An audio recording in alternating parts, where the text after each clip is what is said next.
fact, Doug and I, my husband, it wasn't until I was writing that chapter that we had ever talked about election night. Wow. Oh, We had never talked about election it night. felt traumatic. It was that traumatic. We had never talked about election night. So I'm writing it and I'm thinking about it.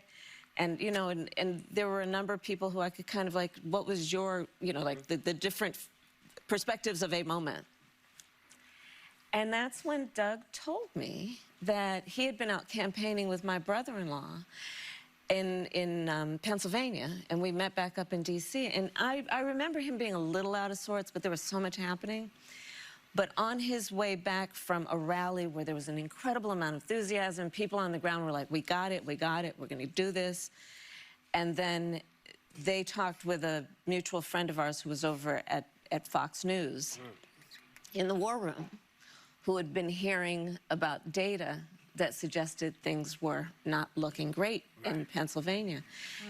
And the way I write about it, I mean, my poor husband, so he didn't want to put that on me. He went upstairs and he basically went in the shower and prayed that it was not going to be a bad night.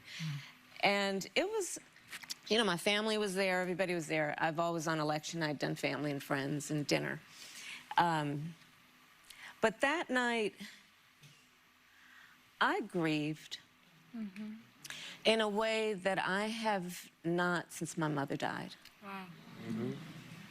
And it was, the pain was, it was not at all about losing a race.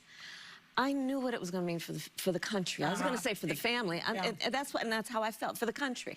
We all agreed. I knew what it was going to mean. Yeah. But I knew. Yeah. And all I could say over and over again is, my God, my God, my God. Oh. It was very difficult. I mean, I know many people experienced it in different ways, but yeah. Yeah, well,